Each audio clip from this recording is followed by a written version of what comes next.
Hey, thank you very much indeed, and thank you for being a part of the program here on News Radio 830 KHVH. It is the former 7th favorite day of the week. Now, it might be the day, but it's the first favorite hour of the week. There's a save. There's a save. There's a new one. Wow, that was new. Bobby, Steve, Mark, it is the SHOPO Hour. Brother Bobby, welcome back and good morning. Morning, Rick, Steve, Mark. We're through the middle of August already. The 15th, right? Yeah. Is it today? Yeah. Unreal. Brother Payday Steve? for some people, you know. Yeah. Good morning, boys. Morning. Always happy and grateful to be here, Rick, with you and your listeners. And we're together again, Brother Mark. Yeah, morning, Rick, Bobby, Steve. Morning, everyone. It's like we were just here. I believe we just were. Yeah. All right. It was we're Thursday, back. right? Yeah. We were together Yeah. Thursday. Awesome. Time is flying by, as you alluded to. It's already the 15th of this month. And so this past weekend, of course, Saturday was election night. Just open mic, whatever you'd like to say. First of all, voter turnouts reported at under 40%. Over 850,000 registered voters, only about 330,000 actually took the time to cast a vote. Let's just start there. Any way, any direction you'd like to go, your thoughts, your reactions, your comments. Gentlemen? Well, it's pitiful, the voter turnout, and there's no excuse for it because you could, like me, I do absentee ballot, right, because I don't want to deal with going out. So everybody could vote if you want to. But it's like, if you don't go vote, then, don't bitch. Could I say that? No. Okay. Not at all. But anyway, thank you for doing that. But you know what I mean? I mean, come on. You guys got to get out there. If you want change in this state, just stop voting the same way and get some new blood in there. And then, if they don't do their job, get them out. Just make it a job interview, One of the things that Kaika Anderson said, I played on a clip, is that he's urging that government needs to do more to increase voter turnout. Yeah. And to me, that was just a vacuous statement. I like you, Kaika, but I think that was off the mark, Bobby. Well, with that being said, I think maybe more needs to be done, like how you alluded earlier this morning, as far as people still want to go out and vote in person. Mm-hmm.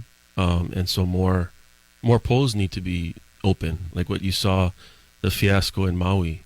You have, an island of a couple 100,000 residents, and you only have one polling place for people to go to.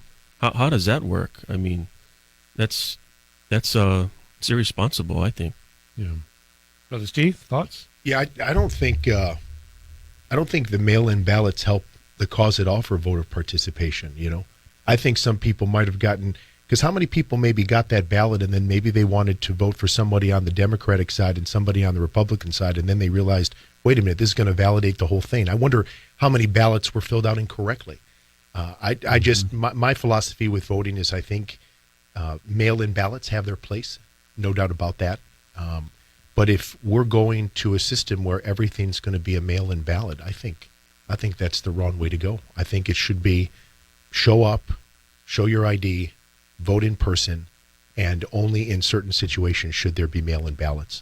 How did we get to this point, Steve? I don't know. When mine came in the mail. I just felt, I said, this isn't secure. There's no way this is secure. What if somebody got my ballot and sent it back? There's certain things I think we need to hold in high regard, and I think there's certain things that are important enough where they deserve a little. We'll call it a respect factor. Mail-in voting, I think, does a disservice to just what a great political system we have. I really feel that way. I really feel that way. But the fact that we as by law representation have to keep lowering the bar in order that's the answer. And obviously it's not. It's, I mentioned earlier this morning, in your minds, how do we take the cynicism out of the general public, especially here in Hawaii, that it doesn't matter? The fix is in. Nothing's going to change. Doesn't matter if I vote. I just have to deal with whatever stuff comes down the line because I got this and that and this to do. Cynicism, I think, is a huge part. And I mean, I think that's part of the one-party system. To me, we got a one-party system over here. Let's face it. And I think that's part of it. It's like, let's say if you're independent or Republican, you're going to say, well, why am I voting? Democrats are going to get in anyway. So, so I don't know. I'm just speculating, Bobby? Well, I mean, if we keep going down the road of trying to pass these, bill reform and all of this stuff, maybe that'll get some people to start participating and really look at who they're putting into the square building. We're going to talk. I'm going to talk with Lynn Finnegan at 8:40 this morning and do a debrief. So our friends will get into this a little more deeply. But the bottom line, we got November 8th in front of us. Mm-hmm. We have results are in, tabulated 100%. We have the races. Endorsements by SHOPO. You endorsed during the primaries. What's the next step to the general?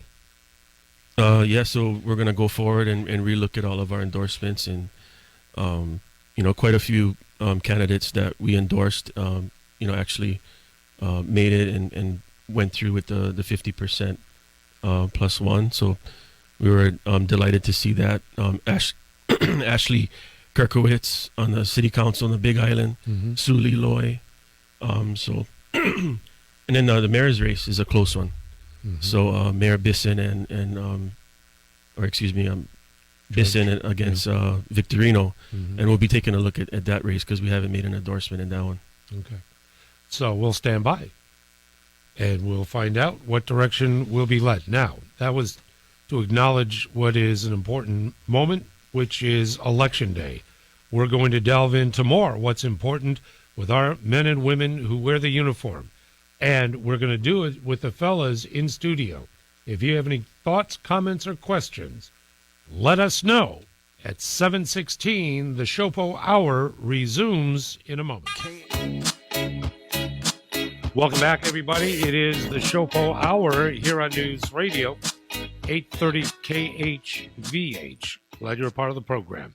Gentlemen, I mentioned before about the election process. The invocation of crime is now being expressed by not all, but virtually the majority of candidates. However, for those in state office, what role do they play in helping with crime reduction when here on Oahu in each county, it's a county function of actual law enforcement? How does that meld? How can a state representative or senator or even in the governors, how can they be integral in fighting crime? I think they're integral part of all of those legislatures is obviously the laws that they create. Whether it's laws specifically relating to something like domestic violence or the law with the catalytic converter now. Yeah. So in that retrospect, they play an important role because they're the ones that make the laws and repeal the laws, in which all our 4 county departments are mandated to enforce. Mm-hmm. So yeah. Steve, Mark, thoughts? So when I was Commander Waikiki, the representative we had there was Senator Moriwaki, Senator Tam, and then Tommy Waters. It was his district. So between those 3, right, you get the House, you get the Senate, then you get the City Council, right?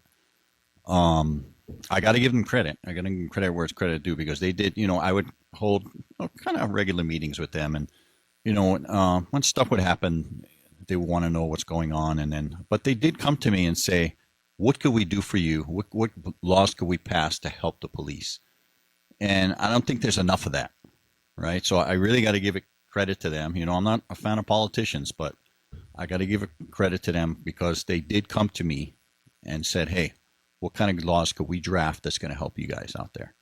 So I think more of the ledge and more of the city council needs to follow that, needs to do more of that.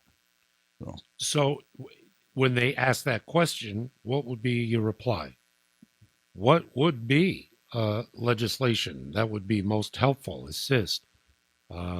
your Well, members that are out on the depending on what's going on in your district, right? So one of the big things in Waikiki all the time, since the beginning of time, since I was there, was noise, right? Noise complaints. Everybody about noise, right?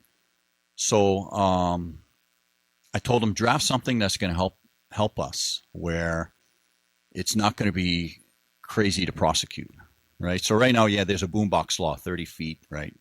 But there's really nothing for, like, say, the street performers, right? I feel bad for those businesses, man. These guys banging crap in front of their businesses. And then even the people that live there, right? So that sound just travels right into their apartments.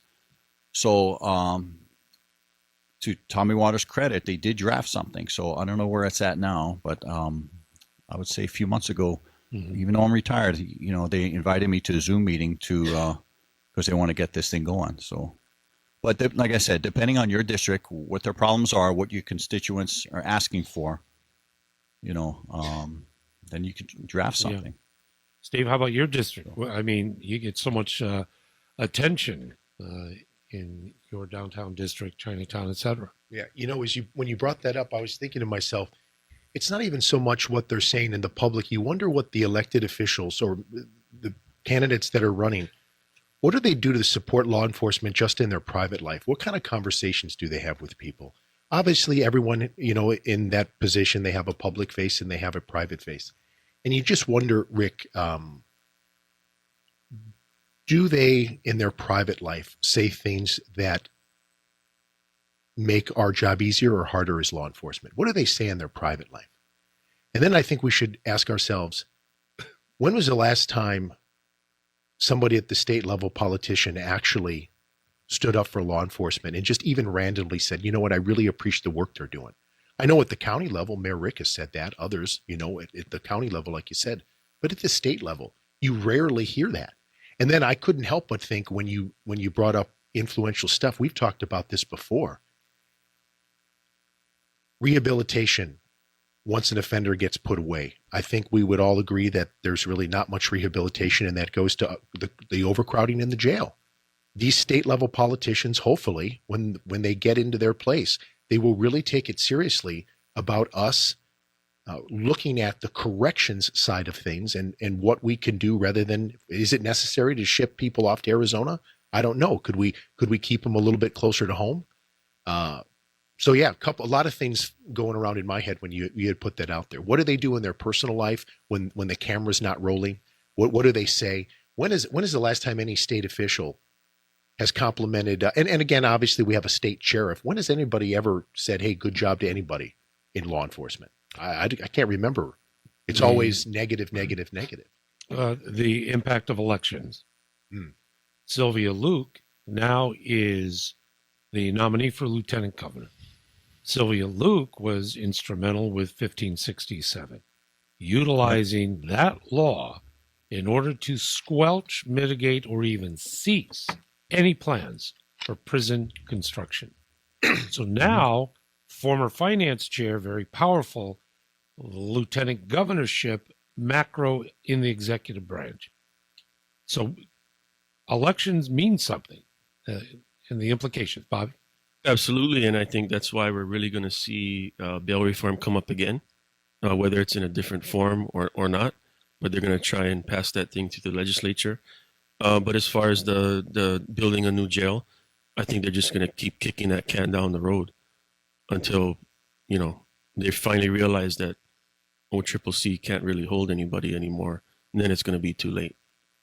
But they definitely need to have that discussion. I mean, we have critical eye to the judiciary in many ways. However, one arena is lack of prison space. How much does that figure in to sentencing? And is it a perception that the judge, him or herself, is lax? Or is it because the options that are available are minimal? Yeah, I don't know how they're all intertwined, if they all working in, cohesiveness together. But I believe cahoots. Yeah, well, Yes. I was trying to be nice, Let's bring it up now. No, But I'm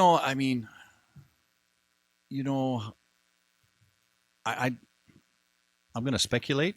I hope it's not true, but it probably is. They're probably kicking this can down the road for a prison just to help pass their little bail reform shenanigans. It's like, oh, we don't have the space. We've got to let them go anyway, right? If they build a prison, they got to put them in there, right? But let me tell you, Sylvia Luke, wow. She gets in, we're in trouble. Because she's a big, staunch supporter of bail reform. So, well, Rick, we definitely want to give congratulations to all the SHOPO endorsed candidates that made it through. But you talk about it at the state level, the top spot. We're going with Duke Iona. We endorse Duke. When you talk about at the state level, we felt that Duke being a prosecutor, a judge, a trained attorney, and then, of course, the lieutenant governor in our state under 2 terms. We thought that he represented our members quite well. The unique situation with us being a labor union, if you look at what a lot of our brothers and sisters in the other unions did, they stuck and they went Democratic, and we respected them for that. We didn't vote along party lines. We voted on individual candidates. Mm-hmm. But our labor union is unique because we represent men and women that are under attack right now for the profession they do. We get vilified. And you don't see any Democratic politicians attacking any other members of any other labor organizations other than those in police unions. So as a labor union, we didn't vote the Democratic way. We didn't just vote all Democratic. We can't do that. That would be outrageous. There's only one party right now out of Washington that is vilifying our members, making our job harder, and portraying a false narrative that we're all racist, we over-police marginalized communities. And that's a segment of the Democratic Party.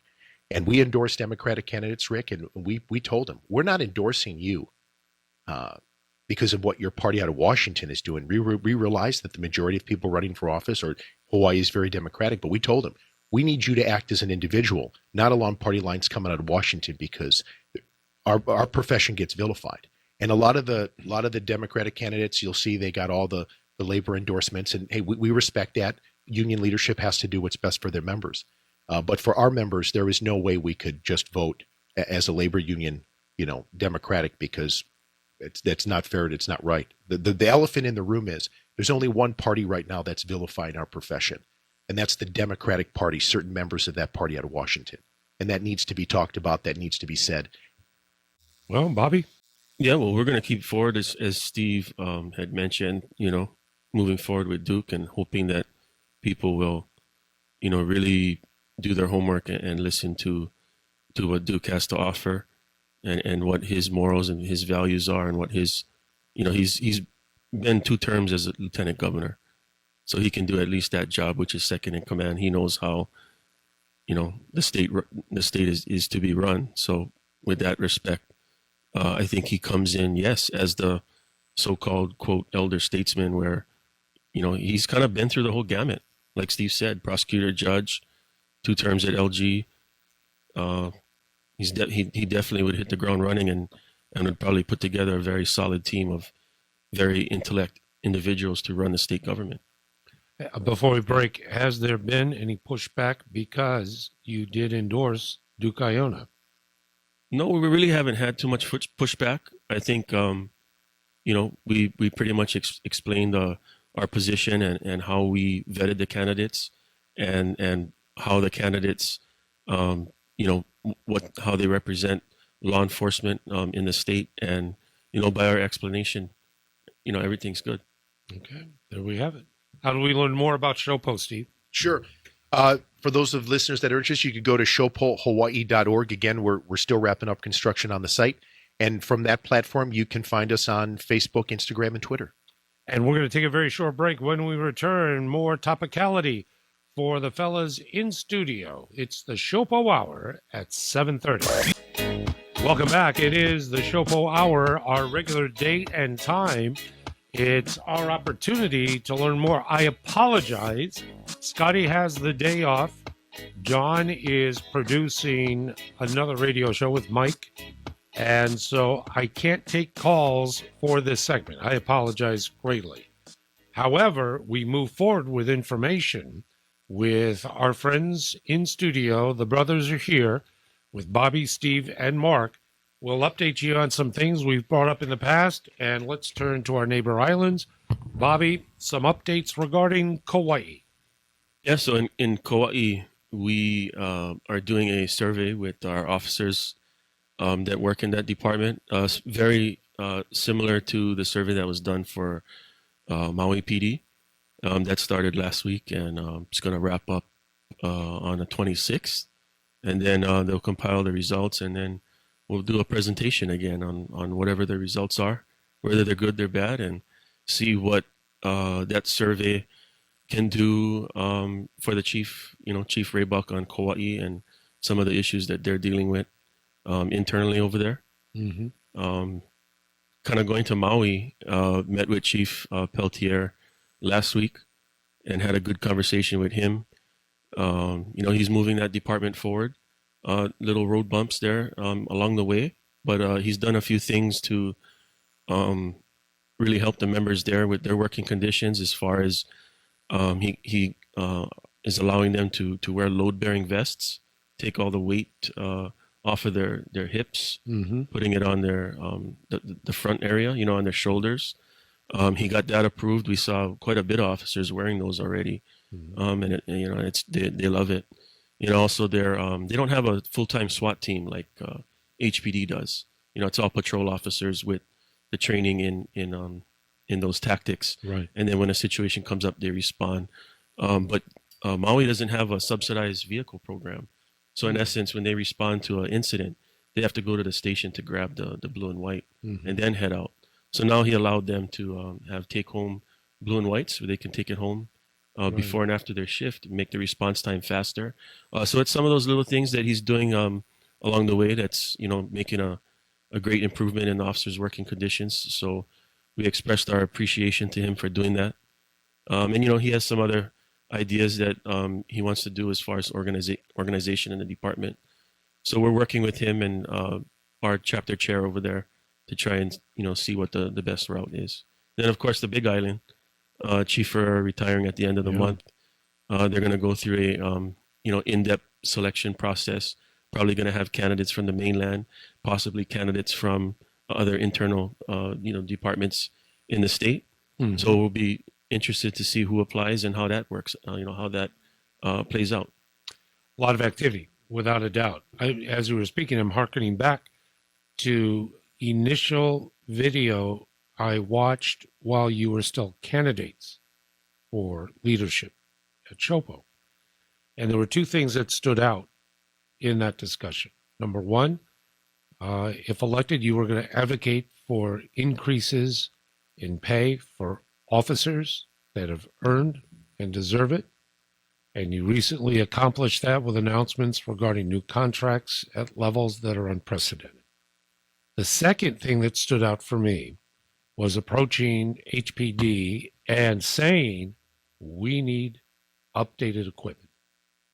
When you referred to the vests, that was part of the conversation that you had in that online meeting. Is there progress? First of all, if you'd like to, again, just refer to why this latest contract negotiation was successful. And then secondly, how are you guys doing? Are we going to be able to have new uniforms for you? So as far as the contract, it was very successful. It was a little bit over 21% over the 4-year contract. So definitely a successful contract. Hopefully it'll, serve two masters as far as recruitment on the front end and then retention on the back end. Mm-hmm. So that really worked out great. I think our members are, very happy with it. On your second question, as far as our uniforms with HPD, that's really kind of dragging through the mud right now. We don't know what the holdup is. We really want to get that load-bearing vest for our officers because that makes a big difference, right? Coming to work every day and the toll it takes, on your body as far as where the weight is carried, not on your hips, but on your shoulders. And the Honolulu board on their meeting last week had a presentation from Galls on the mainland, and they made a presentation on really making it so efficient as far as the process in regards to uniforms and equipment and how to get that to the officers. Mm-hmm. And it's going to take some work with finance and the city, But if the department could move towards something like that, that'll greatly enhance the working conditions for the officers. As far as, now you put in an order for uniform, you wait about 12 to 14 months, maybe a year and a half. Really? Yeah, it's really absurd. And you can't put in for a uniform every year because you have to wait for that year, that the order that you put in To clear? to clear, to receive it and clear, then you can order another uniform. But yeah, it's absolutely something that needs to be addressed. But that's at the top of our list. So the officers are wearing materials in one of arguably the warmest, hottest island states. And what is it, thick polyester or unbreathable material? It's a polyester wool blend. Oh my gosh. Poly wool? Rick, I'm sure you have, Rick, you know what? I'm sure with your listeners, you got men and women that work in the trades. You got plumbers, you got Sure. electricians, you got iron workers. That load bearing vest is a tool for our law enforcement brothers and sisters. And you know what? When you go out and do a job every day in the trades, and everyone's got their favorite tool or something they need or something that makes the job easier, it makes it easier on their body, whatever it is, whether it's for your back, your knees, your shoulders. I mean, our officers go and they work with their body. I mean, they have to be great listeners. They work with their mind. They have to have verbal skills and a bunch of other stuff. But at the end of the day, those officers that do patrol work, they're putting in a 9-hour shift driving around in the car. We want to get the weight off their hips. And again, the material is not breathable, so the cops run hot. So they got to make sure they stay hydrated. Mm-hmm. It's not breathable, so you can have skin issues. We've been using the same uniform for over 30 years. Probably longer than that. And longer than that. Probably longer than that, right, Mark? Yeah. We just want our members, how's this? We want our members to have the right equipment so they can Best do their job. job effectively. Yeah. And how's this? And police administrators, they're looking into it. I'm with Bobby, though. This is dragging. How's this? I realize there's logistics, there's shipping. I get it. You can't be, it's something that needs to be thought out. But in our opinion, as union officials, this is taking way too long. There's too much bureaucracy. There needs to be decision made by key people. We're hoping people within HPD will step up and help the officers get what they need. We're asking for equipment related stuff, breathable fabric, and a load bearing vest that can keep our officers healthy. Back issues, knee issues. It seems like a no-brainer. You would think we'd be farther along, but this is going on years now. Let's be real clear. We're not talking that, Bobby and I got on a soapbox and the union leaders here locally for the Honolulu board just suddenly said, hey, we need new uniforms. This has been years. And granted, we've had some chiefs come and go, but we're hoping that the current administration takes this seriously and that key people that can make decisions within Honolulu PD get things, step up, cut the bureaucracy, and let's get it done.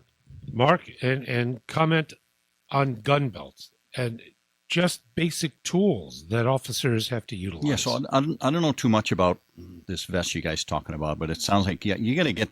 I wore that thing for 30 years, and the right side of my hip, it's getting better now that I retired because I don't have to wear the damn thing. But, but I know what upstairs is looking at. They're looking at the perception of it. What's the public going to look? Is it going to look like too officious or too like too tactical, right? Well, those people need to be put out on the street wearing the same material, having the same equipment. What's it look like? Does it look professional for the department? But going back to the uniforms, like Bobby was saying, takes like 12 months to get a uniform once you put it in. So it is done by city contract. However, it's a contract. Put a stipulation in there. If these guys don't get their uniforms within a month or two, hey, fire them. Yeah, there's going to be repercussions. Yeah. Put it in the contract. So, but as far as overall equipment, since I came in, it's come a long way. We've got a lot, but there's more that can be done, of course. It's the parallel before we take a break is back in the days up in Italy and other schools that had zero airflow, AC, nothing. I mean, the classrooms, remember Kailua High School, getting into the temperatures, they're taking shots that's 106 degrees. in the temperature and all the debate, all the discussion, and I couldn't stand it. DOE on Miller Street. A bunch of people have never left the office, their air-conditioned office, debating about, well, maybe in all this, in Cowtown, and all the ages, faculty, staff, union employees, HGEA, that are also part of the school system, and more importantly, the students, sweltering and get same. What I'm hearing, same thing for the officers. Tasked with such an important job, they should get every single premium quality material and or equipment, because the level of expectation is up here. Yeah. How can you relegate the equipment and preparedness down there? Explain that. You didn't get that? Well, let me tell you my watch. I'll tell you more. Anyway. I tell you one thing too. Yeah. When when I first came in, body armor wasn't mandatory, right? And then eventually it did become mandatory. We had to wear it, right? And let me tell you, with that body armor, with the uniforms we're wearing, it's hot, man. It is hot. So that outer vest stuff, I mean, it's got to help cool you down. But Steve's in good shape, because when he patrols in his convertible, Corvette, Wow. and you got the wind flowing, is it better that way? Wow. Breeze through your hair.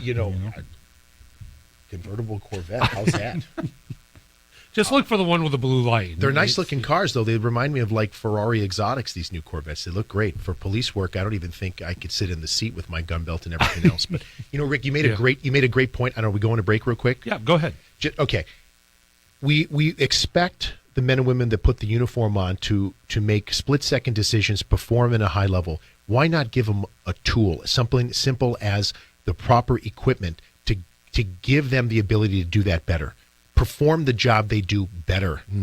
Keep them safe, keep them cool, so when they make decisions under stress, they're not dealing with a bunch of other stuff. The last thing you want patrol cops to worry about is, man, this uniform's going to rip, my pants are going to rip out because they're not flexible enough, or, oh man, I'm sweating, I'm going to have to change this uniform top midway through my shift. So you made a great point. We expect a lot. Let's give them. We expect a lot. We're not asking for a lot. It's uniforms. Amen. Amen. We'll take a very short break, and we'll return with more of the SHOPO Hour in a moment. Welcome back. It is the SHOPO Hour. Coming up at 10 after, dear friend John Decker of Gray Television News, who is a White House correspondent and also senior editor, will join us. We'll get caught up on what's taking place at the White House, Capitol Hill, and beyond, which means that you better start having Bloody Marys now before we start talking with John. My goodness. I kind of looked through the paper. I didn't really see a great deal, but the one that's troubling is that there seems, the reporting-wise, crimes against women seem to, if there's an uptick, we had the Manoa individual sexual violence. We have this individual assaulted 7 women on a bus within a matter of a couple of hours. And so I'm seeing more and more where there's women targeted for crime. Thoughts about that? I know it can be purely anecdotal, I understand, but the sense of safety for women on our streets today, how would you assess it? Well, let's face it, we're dealing with predators, and let's hope that the prosecutor's office treats it like that instead of just, RPI, we'll just release them and go off to grand jury later. We're living in a society today where you got to have your head on a swivel, regardless who you are. So, like even on a bus, right? Think about it, I wouldn't let Zoe ride the bus. No, exactly. I would not. Yeah. No. If I had a daughter, no way. No way. She would be riding the public bus. No way. No. So it's a shame because it shouldn't be that way. Society should not be that way. It should be known where if these guys are going to do something, they're going to get hammered for it. And it's just not that perception. So we get back to the empowerment of ourselves. Yeah. And for all of our friends, men and women, teenagers, youngsters, head on a swivel is a good way to describe it. But there are other means that can help if you are threatened, physically encountered, etc. And one of my presents to Zoe going to school was pepper spray. I said, this is what it is. This is how you use it, and keep it with you at all times. So, Bobby, Steve as well, thoughts for the general public in regard to being able to protect yourself? Well, I think for, females that do travel alone or, are, at bus stops or any other, area, they need to kind of arm themselves with the tools to maybe alert somebody, quickly, loudly, if something ever happens, as far as like a purse snatching. I don't know if you saw that one with the one out, she was wheelchair, taking somebody out in a wheelchair, I believe, and then the female got out of the truck and then Yes. took her purse, jumped back in, and then they took Right. off, and she was arrested. But I think a problem in the future that we're also that's gonna be an increase to this is the rail. You have a transportation system that is doesn't have a conductor, and you'll have females that will be on there that will be by themselves. During the rail training, they really tout that there's cameras all over the place. There's hundreds and hundreds of cameras for the center to really see what's going on. Well, you can have the greatest surveillance system in the world, but what does that do for people's security? Nothing really. Okay, well, you catch it on tape and you can look for the suspect later, but hopefully the victim is not seriously injured at that point. And when I asked about that, they were saying those three levels. One was the camera system surveillance in a room to monitor. Second was private contracted security that would be deployed. I didn't get the details. And then thirdly was HPD. Well, again, who's going to be tasked with the responsibility for security? It's going to be HPD. I know. Again. And you're going to be the first ones mentioned Correct. if anything happens. Absolutely. When in fact it's not prioritization, it's almost just an invocation. Yeah, HPD is involved. So Throw something else on the plate. Yeah. yeah. And last thing on that, Brother Steve, Chicago. I would ride the L. I would go to work in the morning when I lived in all of this. Recently on a trip, this young man and I, a couple of years ago, took the L from the airport and then took it back to the airport. I don't think we can use words on the air that would describe what we saw. And to give an example, remember, Mark? Yeah, I one remember. and vomiting, and it just unbelievable. No security on the train. Yeah, nothing. Zero. And that's what you encounter. That's a reality of master. It just is. Yeah.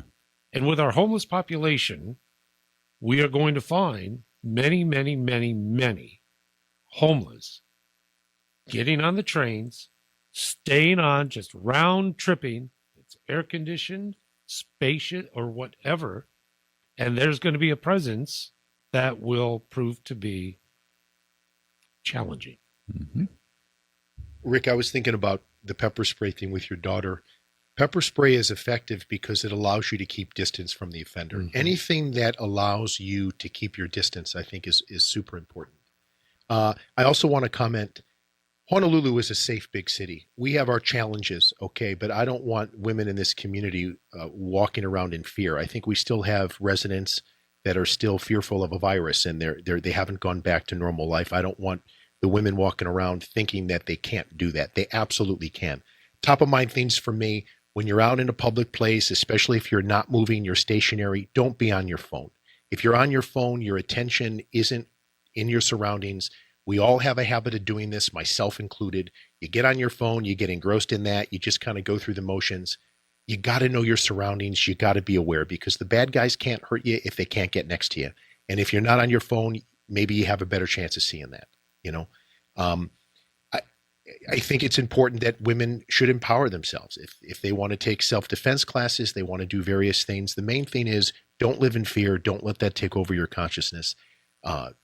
Live your life, but be alert, be aware. Again, Honolulu is still a very safe big city, but Mark said, we have predators out there. Make no mistake about it. Everybody is not nice. Okay. When you walk outside and you think that everybody's just like you, that's not the case. There are people out there that want to do bad things. And don't be so trusting. Don't be too gullible. Don't stop to talk to people if you don't have to. Take responsibility for your personal safety, but please don't live in fear. The intent was never to invoke fear. Yeah. The intent is to elevate, and that it's a reality, as you just said. And it's so important, The Rick, reality is. Yeah. But Is- the other thing, be a good witness, get involved. I think the bus incident, I think someone alerted the bus driver. So, if you see something, help these people out. I'm not saying get involved, fight with the guy, but do something to help these people, Well, they could listen to this program every Monday. Bobby, Steve, Mark, thank you as always, and can't wait till the next time. Absolutely. Thank you, Rick. Right on, Rick. Thank And you. let's make that next time next hour. All right, just stick around, guys.